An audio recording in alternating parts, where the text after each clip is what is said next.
안녕하세요. 저는 딸을 둘씩 두고 있는 아빠입니다. 지난 주말 날이 너무 좋아서 딸들이랑 손녀들이랑 소풍을 다녀왔어요. 집안에서 홀로 남자인 저는 우리 사랑하는 식구들의 기사 노릇을 톡톡히 하며 즐겼던 날이었습니다. 이렇게 저희 식구 다 같이 웃으면서 시간을 보낼 때면 이젠 할아버지 나이가 되었는데도 젊은이들처럼 힘이 불끈불끈 솟고 더 열심히 오래오래 살고 싶은 욕구가 생겨요. 우리 애들이 제 삶의 이유라는 겁니다. 이 사랑스러운 아이들이 태어날 때부터 계속 그렇게 웃기만 하는 세월이었다면 얼마나 좋았을까 하는 아쉬움이 좀 있네요. 사람 인생이란 게 그럴 수 없다는 걸 알잖아요. 현재 너무 행복해서 가끔은 가슴 아팠던 일들을 잊고 일평생 행복했구나, 그렇게 착각이 들기도 하는데요. 이런 저희 식구들에게도 가슴 아픈 사연이 좀 많습니다. 그중 일부를 오늘 이 공간에서 들려드릴까 합니다. 제게 있는 딸 둘은 2살 터울이에요.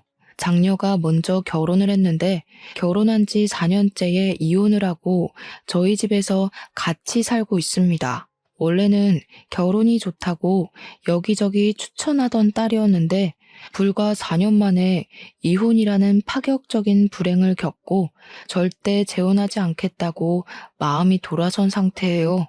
사위되던 놈이 바람이 나서 이혼을 한 거였거든요. 마음 안 좋게도 장녀에겐 딸이 하나 있는데 손녀가 가끔씩 아빠가 보고 싶다고 할 때마다 제 가슴이 다 아팠습니다. 장녀가 받은 이혼의 상처는 동네인 막내에게 따끔한 잔소리가 되어 돌아갔어요. 당시 아직 미혼이었던 막내에게 결혼은 하되 최대한 늦게 하거나 웬만하면 하지 말라고 틈날 때마다 추천을 했죠.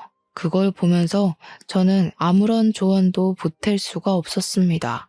사실 너무 기막힌 얘기겠지만 저도 이혼을 한 처지였거든요.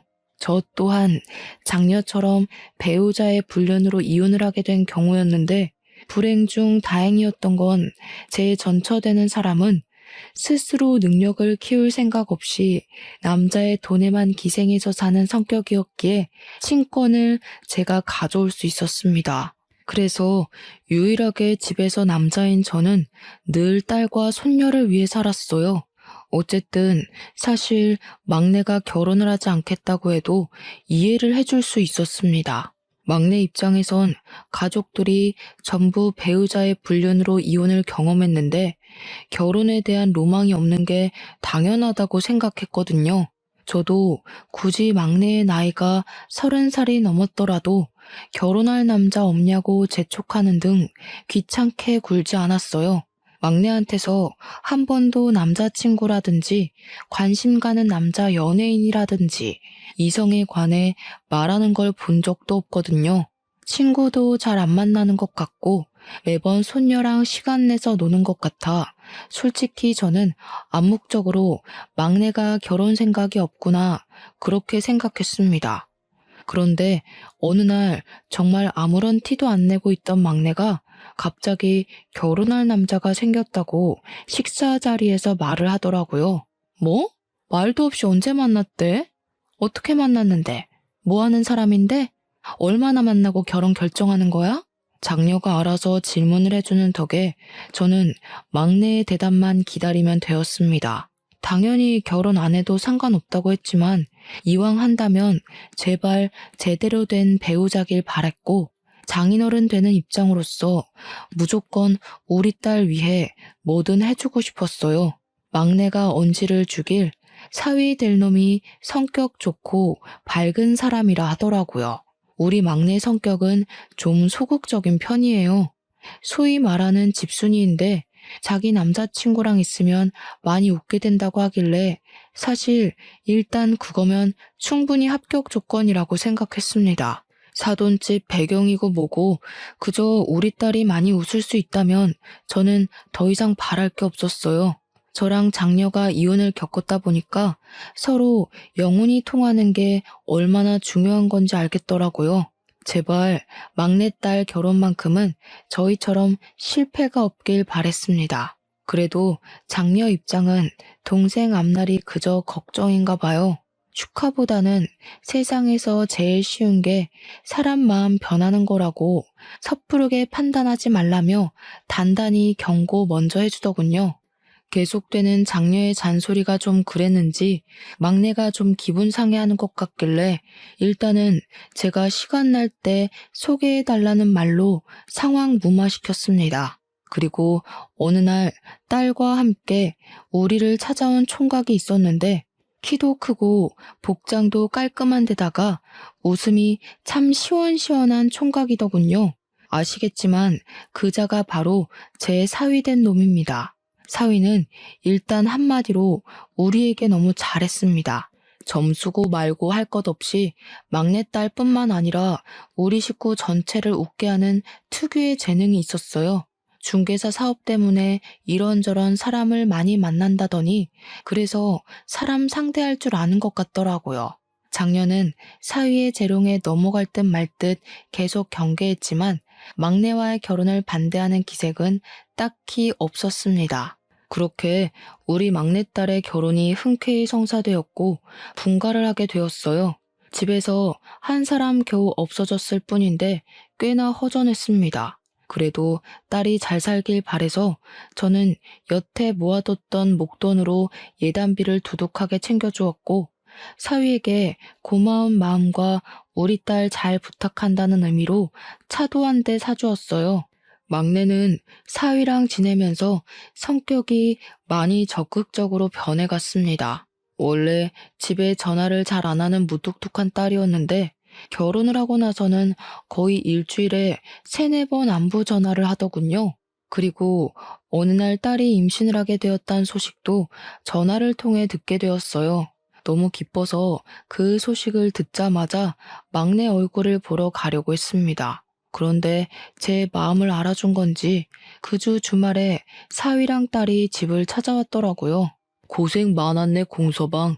앞으로 바쁜 사람이 더 바빠지게 생겼구먼. 그래도 좋은 소식이 일찍 들려서 내가 얼마나 기쁜지 몰라. 아유, 제가 뭐 한 게 있나요? 앞으로 고생은 다 가은이가 할 텐데 걱정이에요. 저도 제 나름대로 최선은 다할 거지만 남편 역할 잘 못 해내면 어쩌나 그게 요즘 제일 큰 고민이기도 하고요. 장인어른이 좀 많이 알려주세요. 저희 부모님은 먼 지방에 계셔서 도움 청하기도 어렵네요. 당연하지. 앞으로 아빠라고 생각하고 얼마든지 나 찾아와도 돼. 어려워하지 말고 뭐든 필요하면 말만 하고. 사위는 그렇게 유난 떨며 집을 들른 후 별다른 연락이 잘 안 왔습니다.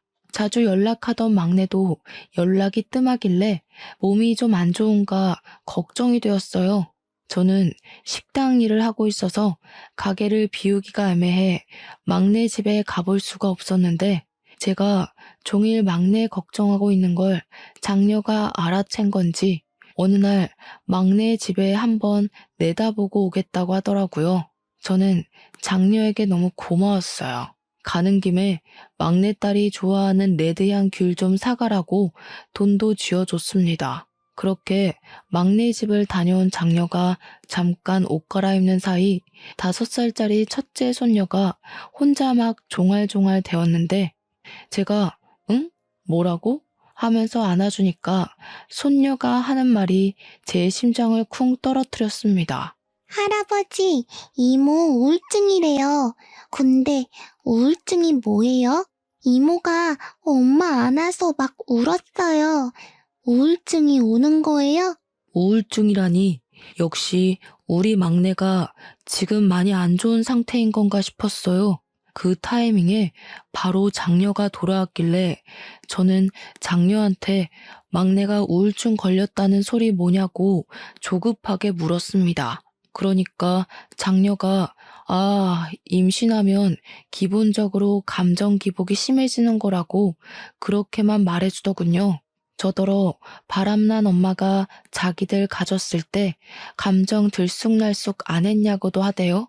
하도 오래돼서 저는 그런 것도 가물가물했습니다. 일단은 사위랑 문제 있는 건 아니라고 하니까 식겁해서 마음을 놓긴 했죠. 하지만 딸이 우울하다고 밥도 제대로 못 챙겨 먹고 있을까봐 너무 걱정되더라고요. 몇 날 며칠을 고민하다가 결국은 딸이 아닌 사위한테 전화해 방문하겠다고 저녁 한 끼 같이 먹자고 했고, 약속을 가야 하는 당일은 제 김치찌개 식당 문을 닫았습니다. 사위가 아직 퇴근 전이라고 하길래 우리가 먼저 딸아이의 집에 당도했었어요. 초인종을 누르자 잠시 뒤 막내가 나왔는데, 막내는 생각보다 건강한 모습으로 우릴 반겨주었습니다. 푸른 배를 안고 나와 아빠 하면서 보고 싶었다고 먼저 안아주더군요. 그런데 저는 그게 더 걱정되었어요. 사실 우리 막내가 이렇게 애교 부릴 줄 아는 애는 아니거든요. 일이 먼저 애정 표현을 하는 것 보니 많이 힘들긴 한 것 같아서 안쓰러웠습니다. 저는 개인적으로 막내에게 용돈도 챙겨주었어요. 사위한테도 따로 줄 거니까 혼자 쓰라고 말이죠. 그리고 우리는 제 차로 이동을 해 사위가 예약해 놓은 식당으로 향했습니다. 저는 차를 끌었기 때문에 반주는 못하고 장녀랑 사위만 술 한 잔씩 기울였죠. 맛있게 밥을 먹고 이제 둘을 집에 내려준 뒤 우리는 그만 돌아가려고 하는데, 막내만 차에서 내릴 뿐이고 사위는 안 내리더라고요. 그러면서 사위가 제게 부탁하는 어조를 보였는데요. 장인어른, 죄송하지만 제가 일이 있어서 그러는데 혹시 좀 태워다 주실 수 있나요? 여기서 10분밖에 안 걸리는 곳이거든요. 그래? 아니, 다 늦은 밤인데도 집 구하는 사람들이 있어? 웬만하면 내일로 잡지 그랬어, 피곤하게. 제가 돈 많이 버는 이유입니다. 아무래도 사업이 사업인지라 고객 시간에 맞추는 게 고수익 유지하는 비결이거든요. 젊을 때 돈 많이 벌어놔야 되지 않겠습니까? 그래야 가은이도 호강시켜줄 수 있고.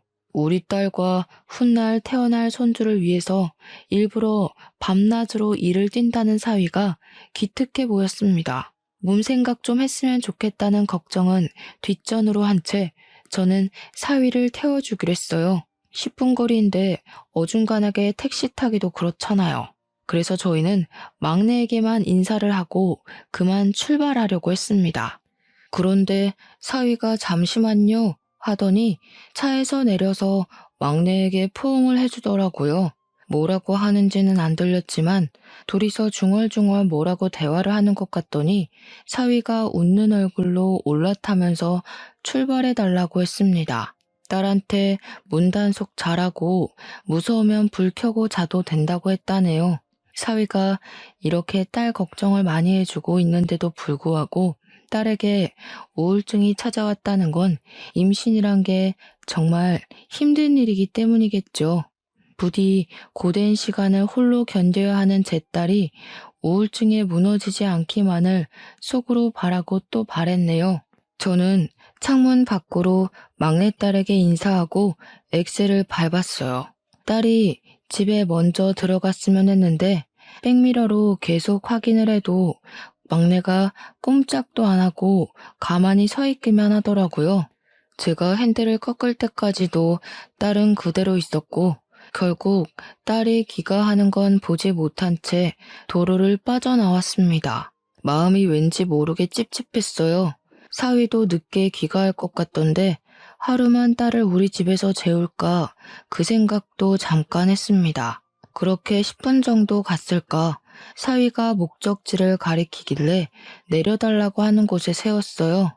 그곳은 입주자가 굉장히 많을 것 같은 오피스텔 건물이었습니다. 감사합니다, 장인어른. 다음에는 제가 밥 사드릴게요. 앞으로도 가은이 걱정은 하지 마세요. 제가 잘 보필하고 있으니까요. 사위는 마지막까지 예쁜 말을 하고서 차 문을 열었습니다. 저는 사위 내리기 전에 얼른 용돈 봉투를 건넸어요. 그러니 사교성 좋은 사위가 술까지 들어가서 그런지 제게 고맙다고 진한 포옹을 해주더라고요. 자기가 나이 먹고 누구한테 용돈을 줘보기만 했지 받아보는 건 오랜만이라면서 말이죠. 어떻게 보면 우리 딸이랑 또래라서 제겐 아들과 마찬가지인데 그 소리를 들으니까 자식이 하나 더 생긴 것 같은 기분이 들었어요. 그날 사위에게 마음의 문이 조금 더 열리기도 했습니다. 그렇게 며칠 후 딸에게서 오랜만에 전화가 왔어요. 다들 자는 시간에 전화를 했더라고요. 혹시 무슨 일이 있나 싶어 급하게 전화를 받았는데 정작 안에서는 아무 소리도 안 들렸습니다. 저는 몇 번이나 딸 이름을 더 불렀어요. 그러던 중 딸이 겨우 낸 것 같은 목소리로 뭐라고 중얼거리는 걸 들었습니다. 자리에 앉아 음량을 키우고 다시 제대로 들었는데 그 순간 살려달라고 우는 소리를 하는 딸의 음성이 들렸어요. 깜짝 놀란 저는 무슨 일이냐고 묻기도 전에 아빠가 바로 가겠다고 말한 뒤 사위에게 전화를 걸며 막내 집으로 향했습니다. 사위는 또 늦은 시간에 일이 있는지 전화를 넘기기만 해서 제가 그냥 119에 신고를 했어요. 119보다 제가 먼저 집에 도착했는데 정말 앞불싸였습니다. 초인종을 눌러도 딸이 나올 수 없다는 사실을 잊었어요. 급하게 사위한테 다시 전화를 했지만 이젠 사위 폰이 꺼져 있다는 기계 음성만 들렸습니다. 문을 두드릴 수도 없었어요. 그런다고 딸이 나올 수 있는 상황도 아니었고 주민들만 다 깨울 뿐일 테니까요. 그래도 다행히 119를 빨리 불렀던 탓에 5분은 넘기지 않고 문을 딸 수 있게 되었습니다. 물론 그 5분마저 제겐 5시간 같은 느낌이었지만 말이에요. 소방관이 문을 따주자마자 제가 제일 먼저 안으로 들어갔습니다. 침대 아래로 쓰러져 있던 딸은 이미 의식 불명이었고 양수가 터져서 침대랑 옷이 다 젖어 있었습니다. 저는 의식 없는 딸을 붙잡고서 눈 좀 떠보라고 만졌는데 소방관이 딸의 상태를 체크하더니 빨리 병원으로 옮기는 게 급선무라고 들것에 싣고 나섰어요. 그렇게 병원에 내려서 저는 딸아이 한번 만져볼 틈도 없이 수술실로 보내야 했습니다. 딸이 수술실을 들어가는 사이에도 내내 의식을 못 찾아서 제가 얼마나 속이 터졌는지 몰라요. 너무 상황이 위급하니까 의사한테 무슨 일이 일어났다는 건지도 못 들었잖아요. 양수가 터져도 괜찮은 건지 우리 딸이 혹시 많이 위태로운 상황은 아닌지 그런 걸 전혀 알지를 못했으니 하염없이 기다리는 그 시간이 정말 지옥 같았습니다. 그저 수술이 무사히 끝나기만을 바라는 게 제가 할 수 있는 최선의 기도였어요. 다행히도 제 목숨이 달아나는 일은 일어나지 않았습니다. 개운한 얼굴로 나온 의료진들이 제게 딸과 손녀 목숨에는 지장이 없다고 말씀해 주셨어요. 대신 딸 뱃속에 있던 손녀는 조기 출산이라서 바로 인큐베이터 행이 되었다고 합니다. 일단은 둘 다 살아서 얼마나 하늘에 감사했는지 몰라요. 만약 딸이 잘못되었다면 저 정말 제 스스로 무슨 짓을 벌였을지 모릅니다. 저는 밤새 딸 옆을 지키면서 마음의 안정을 찾은 뒤 몇 번이나 더 사위한테 전화를 걸었습니다. 역시나 꺼진 폰이라고 하더군요. 사돈댁은 지방에 있는 사람들이라서 오기가 번거로우니 일부러 큰 사고가 생길 뻔했다고 연락은 안 했어요. 마침내 아침이 되고 제가 잠시 딸 옆에서 잠이 들었을 때 딸이 의식을 찾아서 저를 깨웠습니다. 저는 벌떡 일어나 딸의 상태를 살피면서 또 한 번 하늘에 감사하다고 연신 중얼거렸어요. 눈물은 마르지도 않는 건지 딸을 잃을 뻔했던 지난 새벽의 공포가 다시 상기되어 눈물이 주르륵 흘렀습니다. 그리고 그제야 드디어 사위한테서 전화가 왔어요. 저도 모르게 받자마자 성질을 내었습니다. 자네 대체 뭐하는 인간이야? 내 딸이 양수 터져서 다 죽어가고 있었는데 어디서 뭘 하고 있었던 거야? 또 일이었어? 그 일이 내 딸이랑 손주를 위해서 번다고 하지 않았어? 근데 이게 뭔가? 자네가 있었다면 더 빨리 병원에 올 수 있었을 거 아니야? 내 딸이 오죽했으면 나한테 전화를 했겠어. 네? 아니 저는 죄송합니다 장인어른. 정말 죄송합니다. 어디 병원입니까? 제가 지금 바로 갈게요. 사위는 죄송하다고 일이 바빠서 몰랐다고 변명하며 뒤늦게 허겁지겁 병원으로 달려왔습니다. 병원에 도착한 사위 꼬락서니는 밤새 일 때문에 바빴다는 사람치곤 너무 멀끔한 상태였어요. 그것조차 화가 나서 저는 사위 얼굴을 보자마자 귀싸대기를 날렸습니다. 제 딸이 죽을 뻔했다는 생각에 너무 아찔해서 그땐 정말 사위를 어떻게 해버리고 싶었거든요. 당시만 생각하면 아직도 심장이 벌렁벌렁하고 손 떨립니다. 사위는 그렇게 처맞고도 바로 제 앞에 무릎을 꿇고 또 한 번 사죄를 했습니다. 제가 한 대 더 때리려고 해도 그대로 맞을 각오를 하고 있더라고요. 그런 사위를 보면서 한편으로는 그저 열심히 일해서 자기 가족들 잘 먹고 잘 살게 하려고 했을 뿐일 텐데 사위가 무슨 잘못이 있을까 싶었어요. 그래서 2대까진 때리지 않았습니다. 사위는 일어나라는 제 말에 뒤늦게 일어서서 제 딸을 살폈어요. 딸에게도 손을 잡으며 사과를 청하더군요. 근데 딸도 사위에게 화가 단단히 난 건지 사과를 받아주지도 않고 고개를 돌려버렸습니다. 아마 딸이 그날은 일을 안 가면 안 되겠냐고 했었을 것 같은 감이 왔어요.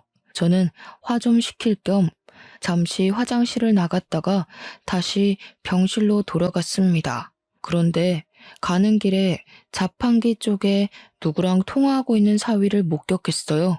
뭔가 곤란한 분위기 같아 보여서 혹시 일 때문에 그러는 건가, 내가 괜히 실수를 한 건가 싶어서 건물 귀퉁이에 몰래 숨어들었습니다.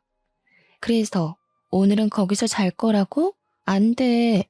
그럼 나 혼자 자란 말이야? 나 혼자 자는 거 무서워하는 거 알잖아. 알지. 근데 이번엔 어쩔 수가 없어. 이틀은 와이프 옆에 있어줘야 돼. 장인어른 화나셨다니까. 나 뺨까지 맞았다고. 어이없다. 양수 터진 게 뭐 유별난 일이라고. 우리 엄마도 나 낳기 전에 양수 터졌는데 멀쩡하게 살아있어. 그거 흔한 일이야. 이미 장인어른 눈 돌아서 내 변명 아무것도 안 통해. 이번만 봐줘. 네가 전화 받지 말라고 해서 이사달 난 거잖아. 서러워서 진짜. 거기 딸 낳았다고? 내가 아들 낳아줄 테니까 내 옆에는 태어날 때까지 있어줘야 돼. 알겠지?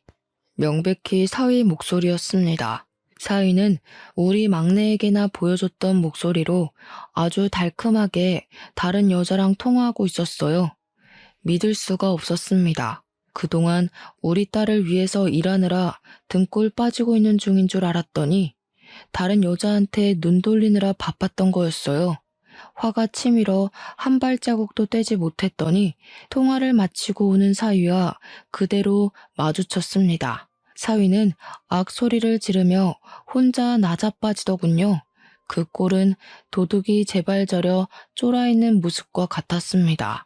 뭘 그렇게 놀라나? 누가 보면 죄 지은 줄 알겠어. 나 몰래 뭐 허튼 짓이라도 했던 거야? 아니요. 그럴 리가요. 근데 언제 오셨어요? 방금 오신 거예요? 사람 실없기는. 그럼 방금 왔지. 내가 뭐하러 여기 가만히 서 있었겠어? 아까 때린 건 미안했네. 내가 너무 흥분해서 그랬던 거니까 자네가 이해해줘. 분명 충격적이고 놀랄 일이었지만 일단은 사위의 불륜을 당장 아는 체를 하면 안 될 것 같아 더 너털하게 웃어 보였습니다. 사위는 저를 경계하는 것 같다가도 제가 우리 딸 좀 잘 부탁한다고 손을 잡아주니 금방 본래 가면으로 돌아오더군요. 사위는 바로 우리 딸 곁을 지키러 자리를 뜨고 저는 그 가식적인 모습에 너무 열이 받아서 사위 나가자마자 표정 싹 바꾸고 어딘가로 전화를 걸었습니다. 과거에 제 이혼과 장녀 이혼 상담을 맡아줬던 변호사에게 연락했어요. 이혼 전문 변호사에게 이혼 사건으로 3번이나 의뢰를 하는 건 사실 정말 창피한 일이라고 생각을 하는데요. 덕분에 변호사란 귀한 인맥을 얻지 않았나 싶긴 하네요. 그 변호사도 변호사 되고 제가 첫 의뢰였다고 하더라고요.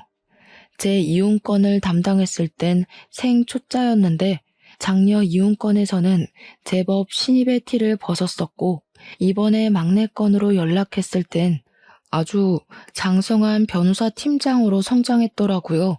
어떻게 보면 참 아픈 인맥이지만 그래도 저와 장녀를 대차게 승소시켜준 변호사이기에 저와 잘 지내고 있는 사이였습니다.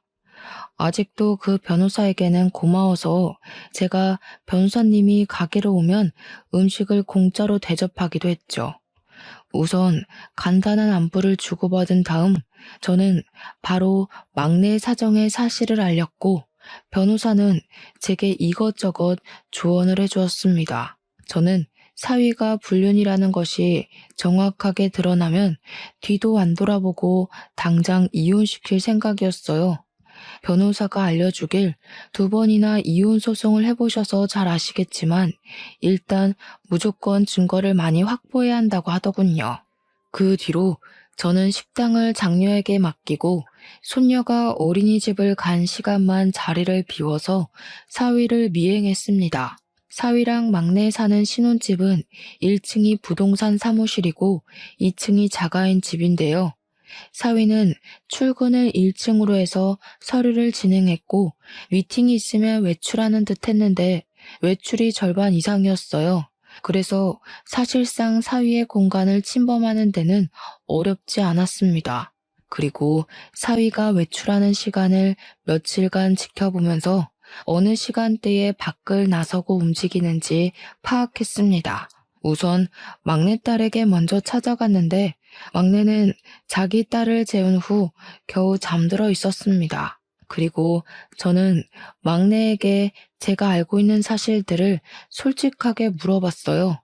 그렇잖아도 위태롭던 막내딸은 제가 묻자마자 얼굴이 일그러지며 눈물을 터뜨리더군요.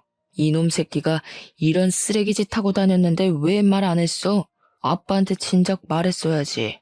아빠는 네가 이렇게 힘들게 지내는 줄도 모르고 밑 빠진 독에 물이나 붓고 있었으니 가족이 있는데 왜 이걸 너 혼자 참고 있었어?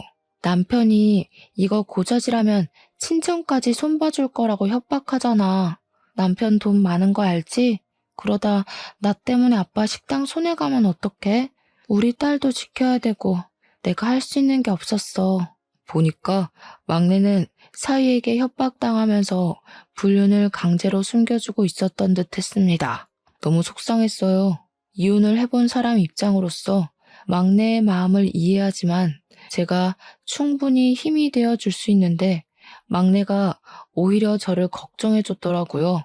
좀 더 벌이가 괜찮아서 시위 같은 놈 쉽게 짓누를 수 있는 힘이 있었다면 막내가 저에게 과감히 기대었을까 문득 제 신세를 후회하기도 했습니다.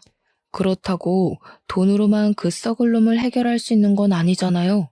돈이 있었다면 빙빙 둘러가지 않고 손쉽게 처리할 수 있었겠지만 빙빙 둘러가야 하는 만큼 더 고통스럽게 망하게 하겠다고 결심을 했어요. 저는 막내에게 사위랑 대화할 때마다 녹음하라고 그럼 내가 다 알아서 해주겠다고 일러뒀죠. 불쌍한 우리 막내딸. 저한테 잘 사는 모습 보여주려고 했는데 그저 미안하다고 울기만 하더군요. 좀 소극적이고 무뚝뚝하더라도 나쁜 소리 한 번 안 해보고 산 착한 딸인데 그런 내 딸에게 이런 고충을 겪게 한 사위를 절대 용서하는 일은 없어야겠다고 다시 한번 마음을 다잡았습니다. 그 상놈 새끼 때문에 내 딸이 매일 눈물 흘렸을 걸 생각하니 저는 참고 참았던 부하가 치밀어 올라 눈에 뵈는 게 없어졌어요. 저는 딸에게 1층까지 딸 수 있는 마스터키를 받아서 내려갔고 사위가 오기 전에 사무실을 열고 들어갔습니다. 단 한 번도 도둑놈처럼 자물쇠를 따고 누군가의 공간을 침입한 적이 없었는데 이 세상이 더러운 놈에게는 더러운 방법으로 접근해줘야만 속 시원하다고 하는 것 같더라고요. 그렇게 몰래 침입한 사무실을 뒤졌는데 황당하게도 제가 뒤적거릴 필요도 없이 손쉽게 불륜 증거물을 찾을 수 있었습니다. 제 딸 말이 남편은 일적인 공간을 침해받는 걸 안 좋아해서 한 번도 1층에 내려가 본 적 없다고 하더군요.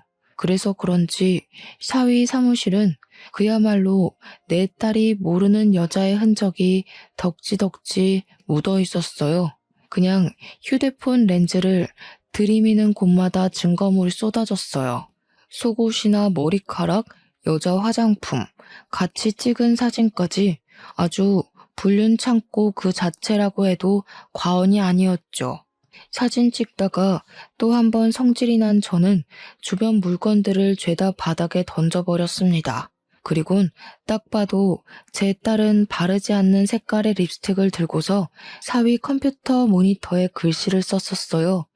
이제부터 지옥 갈 준비나 하라고 말이죠. 그렇게 사무실을 나왔는데 문득 사위가 지난날 내려달라고 했던 오피스텔이 떠올랐습니다. 상간녀랑 통화하던 내용을 들어보면 어딘가 모르게 두 집 살림을 하고 있는 기운이 물씬 풍긴다고 생각했는데 설마 그곳에서 두 집 살림살이라도 하는 건가 싶더군요. 그게 만약 맞다면 정신 나간 놈이 겁대가리까지 상실했던 거죠. 감히 장인어른한테 두 집 살림하는 곳으로 바래다 달라고 한 거잖아요. 그런 확신이 들자 거길 안 찾아가면 안 되겠더라고요. 일단은 사위가 그곳에 있는지 없는지 몰라서 사위한테 전화를 했더니 마침 오피스텔에서 일 중이라네요.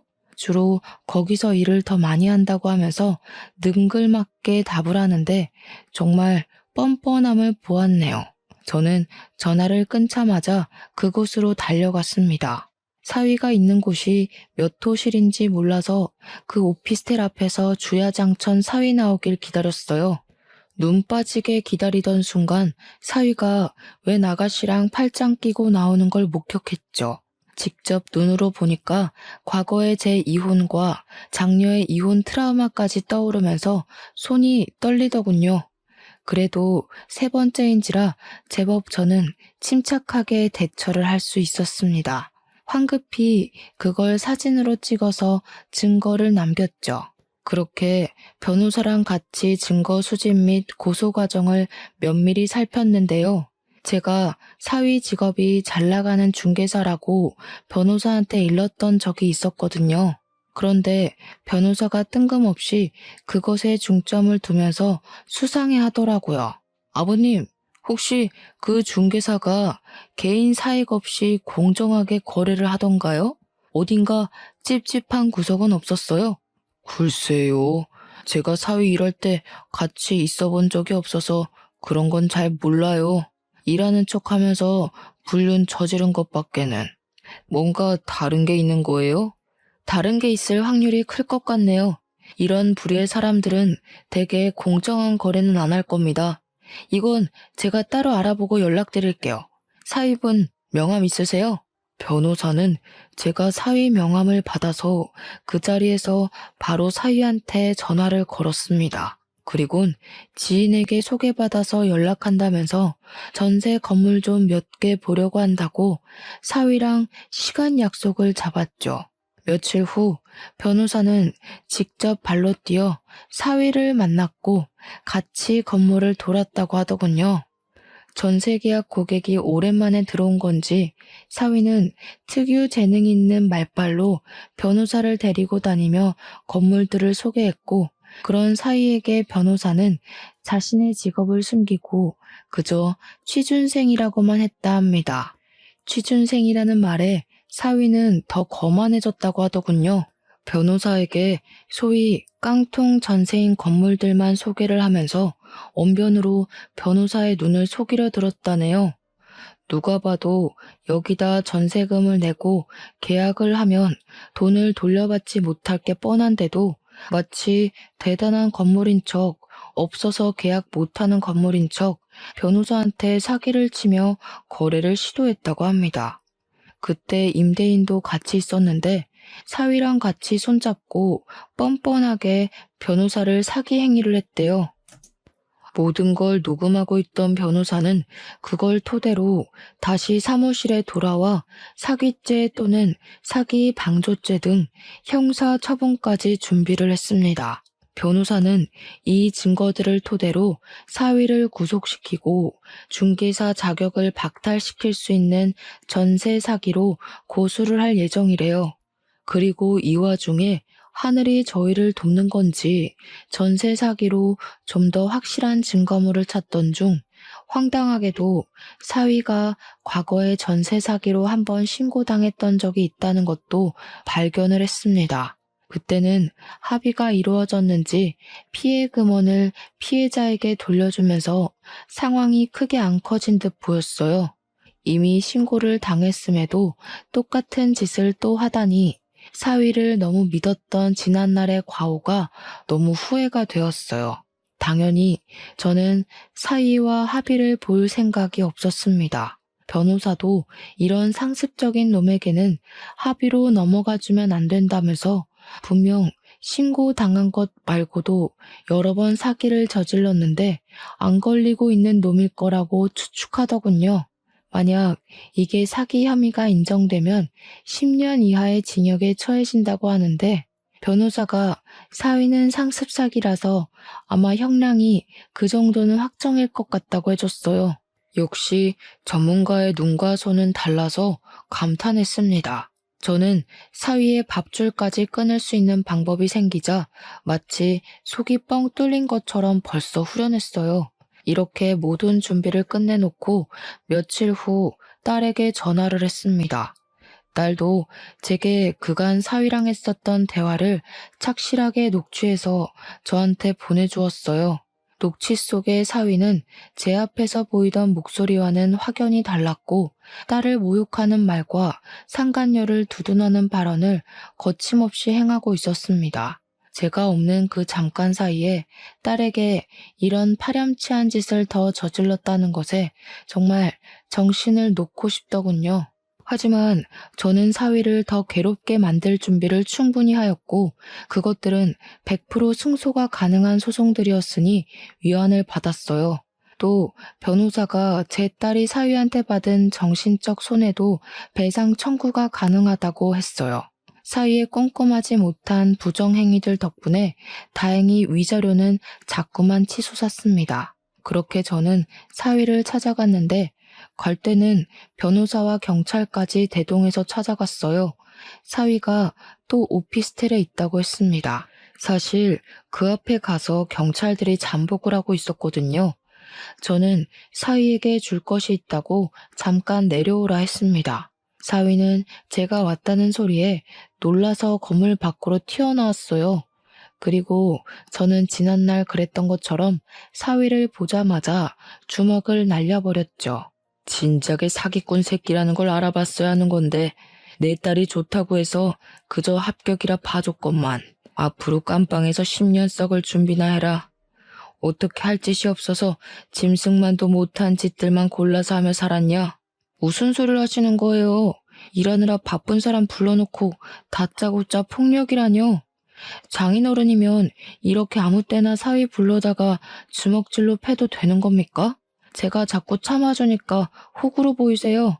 한 번만 더 이러시면 저도 더는 장인어른이라고 안 봐줄 거예요. 일하느라 바쁘다고? 뻔뻔하게 장인어른한테까지 사기칠 만큼 간땡이가 부어 있었던 거냐? 얼마나 사기를 자주 쳤으면 이렇게 뻔뻔할 수가 있어. 네가 그동안 내 딸이랑 나한테 무슨 짓을 했는지 다 알고 왔어. 전세 사기도 쳤던 놈이라며? 앞으로 너한테 돈 잃을 피해자들처럼 너도 돈에 쪼들려 살아봐라. 서위는 제가 모든 사실을 다 알고 있는 것에 상당히 충격을 먹은 듯한 얼굴이었습니다. 자기가 나름 숨겼던 전세 사기 언급까지 나오니 제가 자신의 불륜 일까지 알고 있는 걸 눈치챈 것 같더라고요. 머리를 잘 굴리니까 눈치는 또 얼마나 빠르던지. 그래서 더는 변명하면 안 되겠다 싶었는지 바로 무릎을 꿇대요. 지나가는 사람들은 더 이상 신경 쓰지 않고 제게 싹싹 두 손을 빌기 시작했습니다. 장인어른이 뭘 알고 계시든 제가 다 잘못했습니다. 제발 신고만 하지 말아주세요. 저 가은이 남편이잖아요. 제가 지금 하고 있는 실수 다 알아서 정리할게요. 앞으로 제 돈으로 가은이랑 장인어른께 더 잘할게요. 저 여기까지 오느라 진짜 힘들었어요. 다른 사람 돈 뜯어가면서 올라간 자리면서 뭘 그렇게 대단한 위치에 있는 것처럼 떵떵거리나? 원래 그렇게 쉽게 얻은 위치는 쉽게 나락으로 가는 거야. 망할 거면 혼자 망해야지 어디 내 딸 인생까지 망치려고 봐달라고 해? 나는 절대 합의 봐줄 생각도 없으니까 괜히 소란 피우지 말고 경찰서 가자. 저는 그제야 잠복해 있던 경찰들을 불렀고 사위를 체포를 부탁했습니다. 사위는 경찰을 발견하자마자 빠릿빠릿하게 잔머리를 또 굴리더니 이미 자신의 회유가 소용없는 짓거리였다는 걸 안 것 같았어요. 갑자기 벌떡 일어나더니 도망을 치더라고요. 그래서 대낮에 느닷없이 경찰이랑 추격전 발생했습니다. 저는 이대로 사위를 놓칠까봐 전전긍긍하며 지켜봤어요.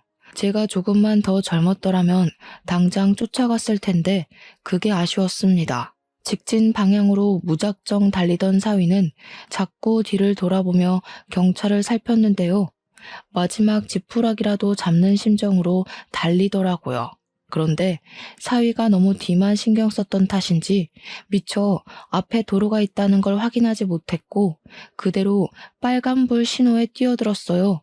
그만 달려오던 세단에 부딪혀서 사고가 생겨버렸습니다. 너무 놀란 저는 사위가 쓰러진 곳으로 달려갔어요. 사고 현장은 입을 틀어막아야 할 정도로 처참했습니다. 사위는 사고 지점에서 7m 날아간 곳에 추락을 했고 사위 때문에 교통 상황은 순식간에 아수라장이 되었어요. 급정지로 인한 사고 차량도 군데군데 발생했습니다. 심각해진 상황에 경찰은 119를 불러 사위 먼저 수습을 했고 뒤늦은 사고들 때문에 인력 지원에 나섰죠. 저는 사위와 같이 구급차에 실려와 병원으로 향했습니다. 사위는 급히 수술실로 이송이 되었으나 안타깝게도 뇌사에 빠지고 말았어요. 이 사실을 사돈댁에 전화해서 알릴 때 저는 사위가 우리 딸에게 무슨 짓을 했고 어떤 상황에서 일이 이렇게 되었는지 설명을 덧붙여서 전달했어요. 그랬더니 그 부모의 그 자식이라고 그동안 몰랐던 안사돈의 인품이 바로 드러나더라고요. 젊은 애들이 일을 하다 보면 지쳐서 딴 곳에 눈 돌릴 수 있는 거죠. 지금 그깟 불륜이 뭐라고 내 아들을 그렇게 만들었다는 거예요. 그리고 사기는 이미 지나간 일이라고요. 어떻게 장인어른이랑 사람이 사위를 그런 식으로 매장시킬 수가 있어요? 저야말로 분통이 나네요. 하마터면 양수 터져서 죽을 뻔한 내 딸 두고 딴 년이랑 바람이나 피고 있던 놈을 어느 장인이 가만두겠습니까? 그 자식 어떻게든 깜빵에 잡아 쳐넣으려고 했는데 저렇게 아무런 죗값도 못 치르고 병상에 누워있으니 저야말로 속이 터진다고요. 그래서 죽었어요? 며느라기가 죽었냐고요. 내 아들 평생 불구 만들어 놓고 사돈은 죗값 피해갈 수 있을 거라 생각해요? 내가 당신 살인자로 고소할 거야. 저를 고소할 돈이나 있을지 모르겠네요. 지금 그댁 아드님께서 저희한테 저질러 놓은 죄가 너무 많아요. 그거 위자료 다 배상하시려면 아드님 재산으로도 벅찰 텐데요. 잘 생각하세요. 어차피 패소하게 될 텐데 왜 굳이 돈을 써서 고소를 해요? 앞으로 아들 병원비만으로도 돈 나갈 일 엄청 많을 거잖아요. 내가 당신들 절대 그냥 안 둘 거야. 내 아들 저렇게 만든 거 반드시 갚아줄 테니까. 평생 불안해하면서 살 준비나 해. 이거 녹음됐어요. 저희 주변에 얼쩡거리면 끈금지 신고까지 할 겁니다.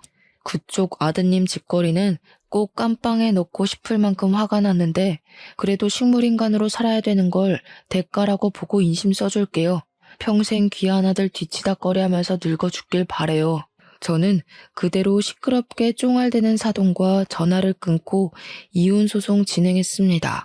예정대로 신고까지 했지만 안타깝게도 사위 상태 때문에 구속은 불가했어요. 대신 2천만 원 벌금형으로 판결이 내려졌죠. 그리고 양육비 같은 경우 사위가 불구가 되었으니 개인적으로 이건 끝내 못 받겠구나 절망하고 있었는데 법이 참 잘 되어 있더라고요.